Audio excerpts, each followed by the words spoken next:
Allahu Allahu Allahu Allah Allahu Allahu Allahu Allah Allahu Allahu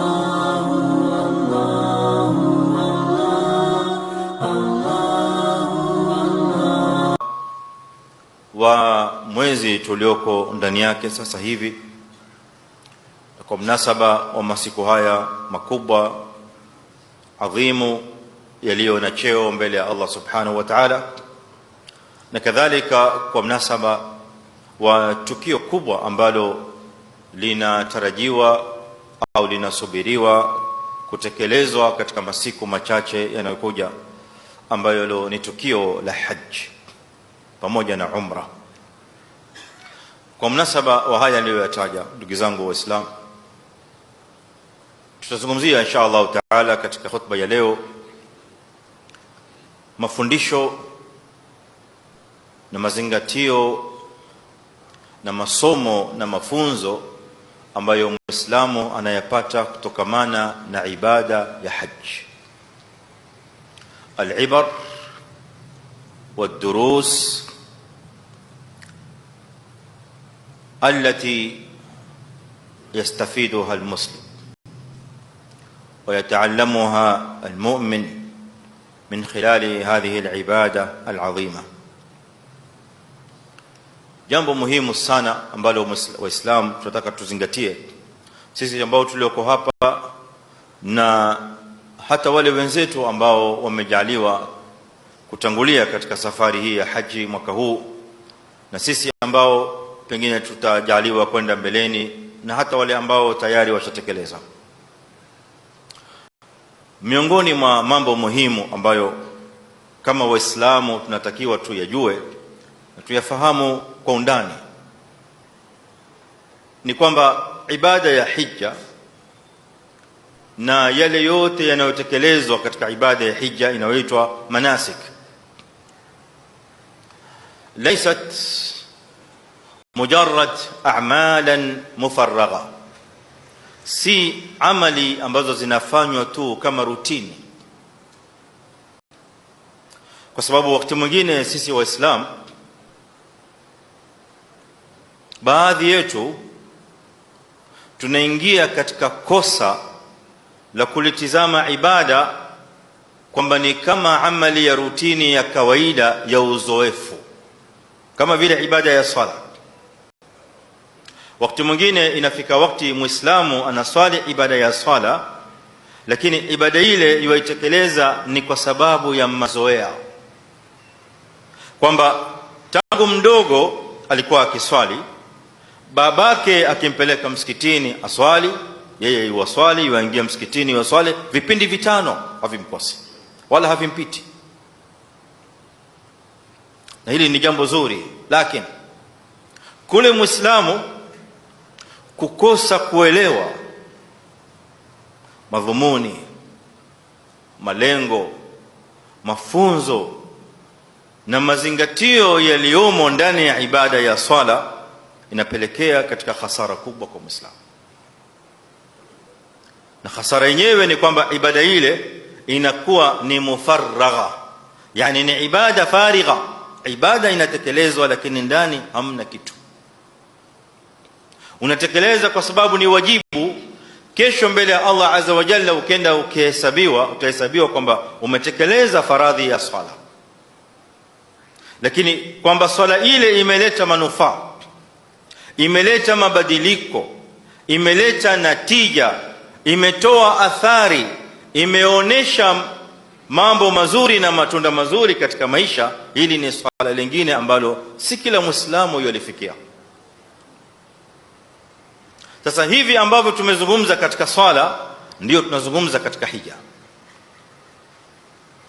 Na pengine wakati mwingine Allah azza wa jalla akitujalia mnasaba mwingine wa khutba, tutakuja kuyazungumza kuhusu haya ya swala, lakini ya hija tunayozungumza katika khutba ya leo kwa sababu ya mnasaba wa wakati. Ndugu zanguni, ibada ya hija kadhalika ni vile vile kuna mambo mengi ambayo haji au alhujaj wanayafanya. kwa mtazamo wa macho ya mwanadamu ya kawaida, wewe unaweza kuelewa au kuona kwamba ni kama rutini ya jambo yalifanya ambalo pengine lina historia. Sasa kule kuelewa maana yake ni nini, ili ibada ile iweze kuwa na manufaa na athari katika imani ya Muislamu, inabidi lazima tuwe na taamuli, tuwe na mazingatio. Nitapiga mfano kabla sijaingia katika mada. Miongoni mwa ibada ambazo mahujaji wanatekeleza katika ibada za hija za wajibu ni kule kurusha mawe au kupiga mawe jamarat, ambazo ni ashkhas, ni nguzo ambazo zimesimamishwa. Basi nguzo zile kwa siku maalumu na wakati maalum unakwenda kuyapiga mawe zile nguzo, kuanzia yaumul Eid, yaumun nahr. Kule kwao inaitwa yaumun nahri, kwetu ni yaumul Eid, Eidul Adha. Alafu na siku ya 11 vile vile 12 na mpaka 13 ayamu tashriqi. Ibada ya kupiga mawe, wengi katika Waislamu, takriban asilimia kubwa sana, 99 labda, wanaamini kwamba au wanadhani ya kwamba katika ibada ile wewe unampiga mawe shetani. Hata kuna wengine ambao wanadhani hasa kwamba pengine yule shetani yuko pale, wewe unachukua mawe unampiga yule shetani. Ukisema Allahu Akbar unarusha jiwe unampiga shetani. Jiwe la kwanza, jiwe la pili, Allahu Akbar, paka mawe 7. Ukimaliza vijiwe visaba unakwenda zako, unarudi tena siku ya pili unampiga yule shetani tena mara 7. Tena siku ya pili unapiga mashetani 3, sio moja. Yaumun nahri moja peke yake, lakini yaum at-tashriq al-awwal, at-tashriq ath-thani, at-tashriq ath-thalithi unapiga mawe katika viguzo vitatu, mashetani 3 hao. Sasa dhana ya Muislamu inamwambia kwamba mimi napiga mawe shetani. Basi napiga mawe shetani, ushamaliza kisha kwenda zako. Muislamu uliyepiga mawe lile kiguzo pale, swala ambalo tunafaa ujiulize ni kwa nini umefanya ibada hii, na katika kutekeleza ibada hii umepata mafunzo gani, na kuna malengo yapi ambayo yalikuwa inatakiwa yapatikaniwe katika athari ya imani, ndipo ukasimama ukapiga mawe. Kwa nini nasema hivi? Kwa sababu kukosa kuelewa haya ndio yasema. Maana lengo na darasa iliyoko hapa ni Muislamu anapewa funzo. Hii ni ibada iliyofungamana na historia ya Nabii Ibrahim alayhi salam. Kwa hivyo kwanza atoe Muislamu katika akili yake kwamba katika lile guzo lile pana shetani pale amesimama. Hamna shetani pale. Wakati ule unarusha mawe pale, wakati ule hamna shetani, wala shetani si mjinga kwamba atakuwa amesimama pale halafu mahujaji waje mamilioni kwa mamilioni, yeye akiwa amesimama nyinyi mnampiga mawe.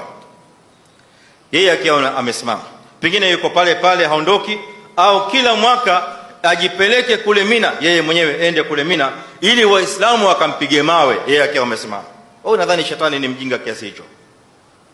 Shetani hana ujinga huo, wala hilo shetani hawezi kulifanya ende akasimame Waislamu wampige mawe.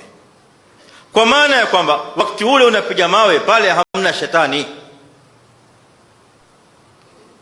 Unapiga mawe kwa sababu ni ibada ambayo imetekelezwa na Mtume sallallahu alaihi wasallam katika kunukulu na kuthibitisha ibada na historia aliyokuja nayo Ibrahim alayhi salam katika tukio ambalo amepewa amri ndani yake na Allah azza wa jalla kumchinja mwanawe.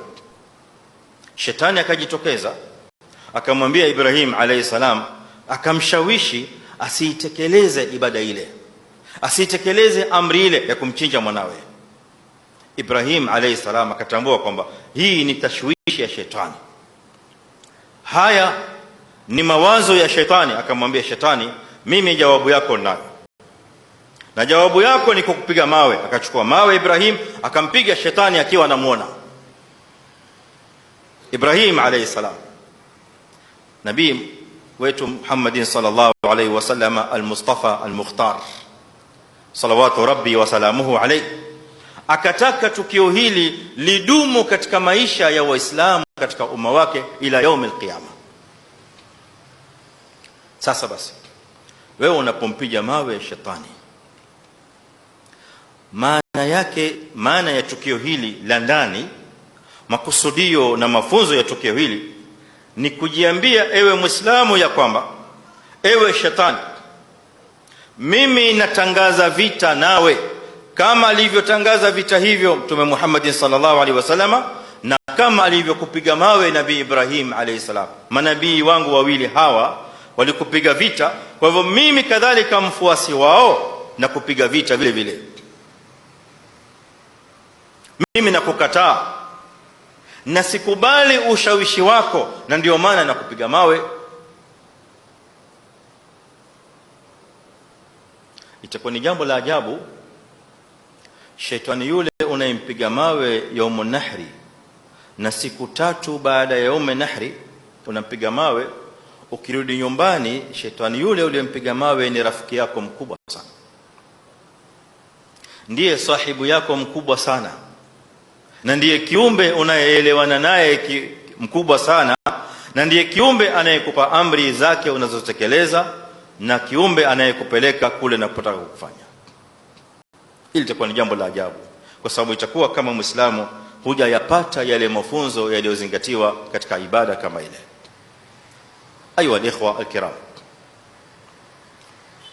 tukiendelea kwa mfumo huu ambao nimeutaja sasa, maadamu umeelewa makusudio ambayo nimekusudia katika khutba ya Ijumaa hii, basi tutaelewa ya kwamba ibada ya hija kuanzia mwanzo mpaka mwisho yote imesimama juu ya ibar na juu ya durus na juu ya mafunzo ambayo Muislamu anatakiwa kuyaelewa katika kila kipembe cha maisha yake anayoishi nayo. Kwanza kabisa katika mafunzo haya, ikhwatal kiram, ni somo la ikhlas. Allah subhanahu wa ta'ala alipomwamrisha mja wake kutekeleza ibada ya hija, alimwamrisha mja wake kutekeleza ibada hii kupitia kwa lam ambayo inajulikana kwa wanazuoni wa lugha ya Kiarabu na wanazuoni wa tafsiri wanaiita lamul ikhtisas. Lam ambayo inapoingia katika ismu, katika jina, inakuwa lile jambo lililoegemezwa kwa lile jina linafaa liwe kwa yule aliyetajwa pekee. Tawasomea aya 2. Ya kwanza, Allah subhanahu wa ta'ala anasema ndani yake, walillahi ala nnasi hajjul baiti man istata'a ilayhi sabila. Pameingia lam wa li, kisha lafdhul jalala Allah, lillahi ala nnas. Hii lamu hii ya kwanza wanazuoni wanaita lamu al-ikhtisas. Hii ibada ya hija iliyofaradhishwa na Allah azza wa jalla ni ibada inayotakiwa kufanywa kwa Allah subhanahu wa ta'ala peke yake, sio kwa lengo lingine lolote, wala sio kwa ajili ya kiumbe mwingine yoyote, wala sio kwa ajili ya sababu nyingine yoyote. Walillahi ala nasi hijjul bait. Aya ya pili vile vile katika sura al-Baqara inasema, wa atimmu al-hajja wal-umrata lillah. Vile vile Allah lafdhul jalalati imeingia kabla yake lam ambayo ni lamu al-ikhtisas. Timizeni, kamilisheni enye Waislamu ibada ya hija na umra lillahi, kwa ajili ya Allah peke yake. Lamu hii lao utasema wewe Muislamu, mimi hii lam nitaiita lamu al-ikhlas, itakuwa hujakosea. Maana ni lamu ambayo inaingia ili kuonesha ikhlas, ya kwamba ibada hii inafaa itekelezwe kwa ajili ya Allah peke yake. Amepata hasara kubwa Muislamu ambaye ataingia katika ibada hii kama Waislamu wengine, lakini lengo lake ni tofauti. Lengo lake ni kwenda kuangalia shughuli zake zingine kule, lakini ameona kwamba fursa nzuri ni kutumia visa ya hija. Lengo lake hii lamu hii ya kwanza wanazuoni waniita lamu al-ikhtisas. Hii ibada ya hija iliyofaradhishwa na Allah azza wa jalla ni ibada inayotakiwa kufanywa kwa Allah subhanahu wa ta'ala peke yake,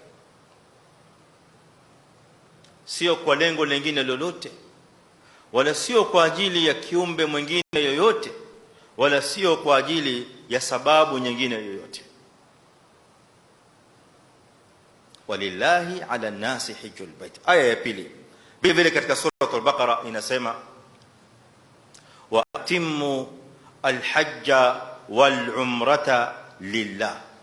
Vile vile Allah lafdhu jalalati imeingia kabla yake lam ambayo ni lamu al-ikhtisas. Timizeni, kamilisheni enyi Waislamu ibada ya hija na umra lillahi, kwa ajili ya Allah pekee. Lamu hii lao utasema wewe Muislamu mimi hii lam nitaiita lamu al-ikhlas, itakuwa hujakosea.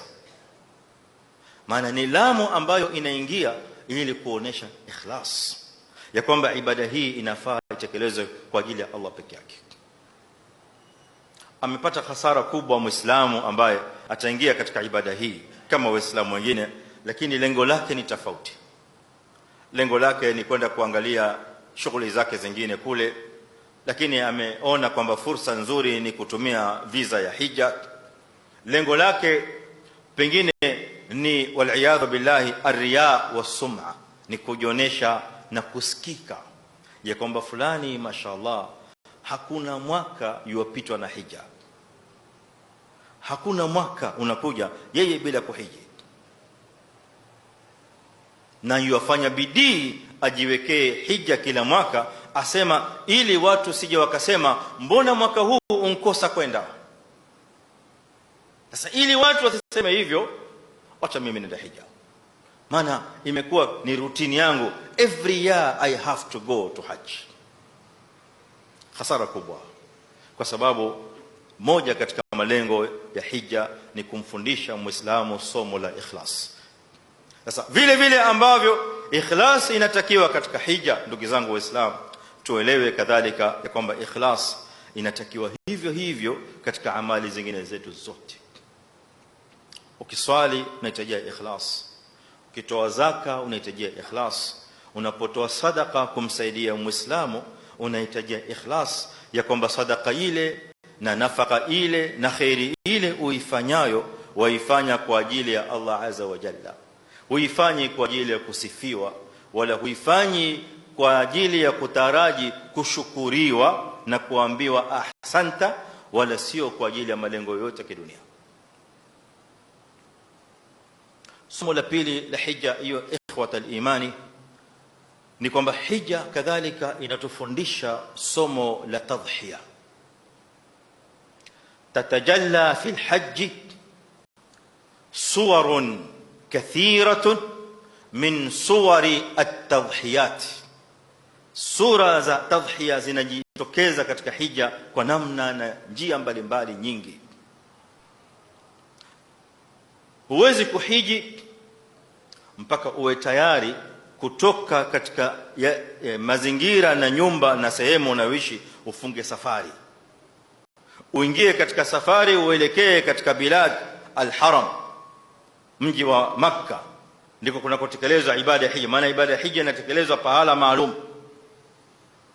Kwa hivyo ile mufaraqatul awtani, kule kutoka katika mji wako pale ulipo, ukaacha shughuli zako, ukaacha familia yako, ukaacha starehe zako, ukaacha mambo yako kwa ajili ya hii ibada kuitekeleza katika wiki mbili, siku 10 na takriban, kuongeza au kupunguza, ni tadhhiya kubwa ambayo Muislamu anaitekeleza kwa ajili ya Allah subhanahu wa ta'ala. Na kadhalika tadhhiya zingine nyingi ambazo Muislamu anazipitia ndani ya ibada za hija.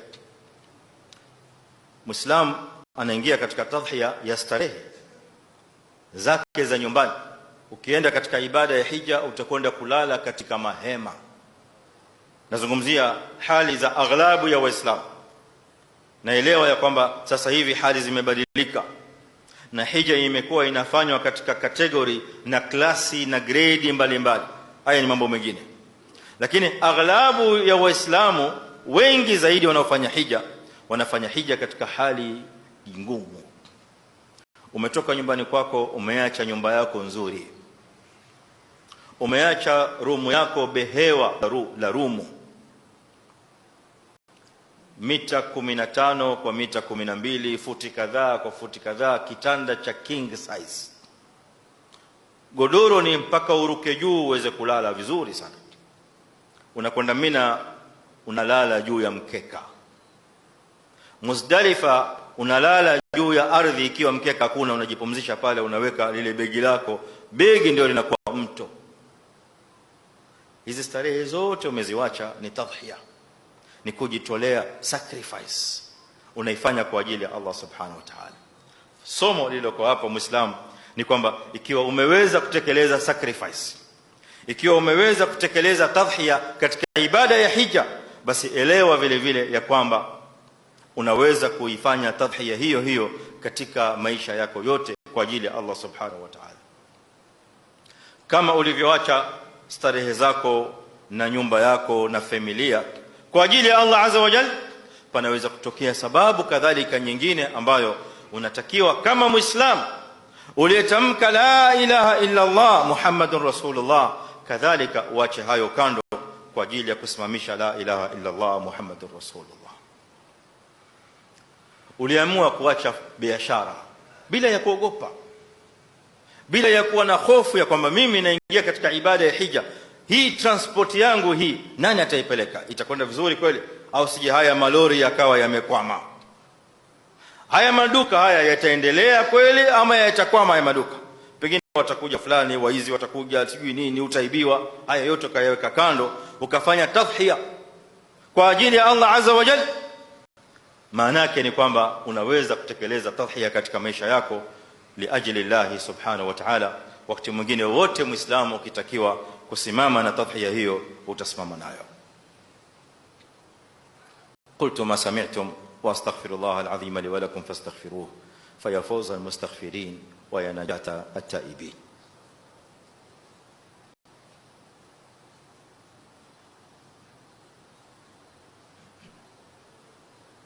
الحمد لله الواحد الأحد الصمد، الواحد الأحد الفرد الصمد، الذي لم يلد ولم يولد ولم يكن له كفوا أحد، وأشهد أن لا إله إلا الله وحده لا شريك له، وأشهد أن محمدا عبده ورسوله صلى الله عليه وعلى آله وأصحابه وسلم تسليما كثيرا. إخوة الإيمان، kwa hakika mafunzo na masomo yaliyoko katika ibada ya hija ni mengi mno. Wakati wa khutba kawaida huwa hautoshei kuyazungumza, lakini kwa sababu ya kufikisha yale machache ambayo tunaweza kuyagusia, wal maysuru la yutraku bil ma'suri wama la yudraku kulluhu la yutraku julluhu. Kwa ajili ya hivyo au kwa ajili ya kaida hizi tunaongeza tena faida nyingine ya mwisho katika khutba hii kwa sababu ya wakati, lakini si kwamba ni haya pekee yake tuliyotaja, yapo mengine mengi. Lingine ambalo kadhalika tunafundishwa katika ibada ya hija, wanatuambia wanazuoni, ni tadhkirun bi yawmil qiyamati. Hija ni ibada kubwa sana ambayo inamfundisha Muislamu na inamtaka Muislamu aelewe na akumbuke siku ya kiyama. Inamtaka Muislamu akumbuke na awe saa zote anazingatia siku ya kiyama. Na mafunzo haya yanaanzia mavazi anayoyavaa Muislamu. Vazi analovaa Muislamu mwanamume linaitwa vazi la ihram, ambalo katika sunna linatakiwa iwe ni rangi nyeupe na ni vitambara viwili. Kitambara cha kwanza ni izari, kinafungwa kama kikoi. Kitambara cha pili ni rida, kinafungwa juu ya mwili. Bas, hamna vazi lingine lolote ambalo lipo ndani wala lipo juu. Mwanachuoni katika tabiina Al-Hasan Al-Basri rahmatullahi ta'ala alayhi anasema huo ni mwanzo wa ukumbusho wa Muislamu ya safari yake ya kiyama ya akhira. Maana safari yako ya kwanza ya akhira inaanzia kuanzia vazi ambalo linaitwa kafani. Itizame rangi ya kafani na itizame rangi ya ihram. Tizama vazi analovalishwa muhrim au analovaa muhrim, na hili vazi la kafani analofinikwa nalo maiti. Utaona kuna tashabuhi kubwa sana. Maiti mle ndani hamna kitu kabisa, amefinikwa na nguo nyeupe peke yake ambazo ni 3. Tofauti ni namba. Wewe umevaa nguo 2, maiti amevaa 3. Hiyo ndio tofauti yake, lakini ndani hana nguo na nguo zenyewe ni nyeupe. Anasema Al-Hasan Al-Basri, sasa yule Muislamu ambaye ihramuhu ila ihram yake la yudhakkiruhu bikafanihi, ambayo haitomkumbusha kafani yake, basi asema famata yatadhakkar, huyu Muislamu atakumbuka lini mauti? Lini tena atakumbuka mauti? Wakati Allah azza wa jalla ashakuwekea baadhi ya vituo vya kukukumbusha kwamba mauti yapo yanakuja. Ndani ya ibada ya hija kuna sura nyingine hapo hapo ya tadhkiri bi yawm al-qiyamati, tunakumbushwa sura ya mahshar. Al-mahshar au al-hashr ni kule Allah subhanahu wa ta'ala yawm al-qiyamati kwenda kuwakusanya watu wote pamoja juu ya ardhi ambayo siku hiyo yawm al-qiyama, ardhi hiyo itaitwa ardhul mahshar, ardhi ya kufufuliwa watu juu yake, na ambayo ni ardhi hii lakini Allah azza wa jalla ataigeuza. Yawma tubaddalu al-ardu ghayra al-ardi was-samawati wa barazu lillahi al-wahid al-qahhar. Waislamu tutakusanywa sote juu ya jangwa, juu ya uwanja mmoja sote. Hija, Waislamu kadhalika katika jangwa la Arafa wanakusanyika wote pamoja katika jangwa moja, ingawa idadi sio idadi itakayokuwa siku ya kiyama, lakini tunapewa sura ndogo ya vile ambavyo Waislamu watakavyokwenda kusimama pamoja mbele ya Allah subhanahu wa ta'ala na kuhesabiwa. Yawm al-qiyama hakutakuwa katika kufufuliwa na tofauti za rangi na tofauti za makabila na tofauti za nationality na nchi. Kadhalika katika hija tunakumbushwa somo hili ya kwamba Muislamu anapovaa nguo ile ya ihram, basi ni Waislamu wote wanavaa nguo ile ile. Leo lau tuna rais ambaye ni Muislamu, hata kwenda kuvalishwa nguo yake au hata vaa nguo specially kwa sababu yeye ni president. Hakuna waziri atakayevaa ihram yake specially kwa sababu yeye ni waziri. Hakuna mfalme anayevaa ihram yake specially kwa sababu yeye ni mfalme. Nguo ni 2 peke yake za ihram. Hii ni kukumbushwa sisi Waislamu ya kwamba sote mbele ya Allah subhanahu wa ta'ala tupo katika daraja moja, tupo katika mizani moja, na tutakwenda kuhesabiwa pamoja. Sote sisi ni wanadamu, sote sisi ni viumbe. Hakuna anayemzidi mwenziwe kwa rangi, hakuna anayemzidi mwenziwe kwa cheo, hakuna anayemzidi mwenziwe kwa madaraka mbele ya Allah subhanahu wa ta'ala. Duniani tunaweza kujigamba kwa madaraka yetu, kwa vyeo vyetu, kwa makabila yetu, kwa yale tulionayo, na kwa rangi tunaweza kubaguana kiduniani, lakini mbele ya Allah subhanahu wa ta'ala yote hayo hayana mazingatio. Mazingatio mbele ya Allah azza wa jalla, inna akramakum inda Allahi atqakum, yule mchaji Mungu wenu zaidi ndiye aliye na daraja kubwa mbele ya Allah subhanahu wa ta'ala. Rangi haina mazingatio, kabila halina mazingatio, mali hayana mazingatio, cheo na madaraka hayana mazingatio. Na masomo haya tunayapata katika ibada ya hija kama alivyotufundisha Mtume Muhammad sallallahu alaihi wasallam. Allahumma salli ala Muhammadin wa ala ali Muhammad kama sallaita ala Ibrahima wa ala ali Ibrahim innaka Hamidul Majid, wa barik Allahumma ala Muhammadin wa ala ali Muhammad kama barakta ala Ibrahim wa ala ali Ibrahim innaka Hamidul Majid. وارض اللهم عن الخلفاء الراشدين المهديين أبي بكر وعمر وعثمان وعلي وعنا معهم بمنك وكرمك يا أكرم الأكرمين.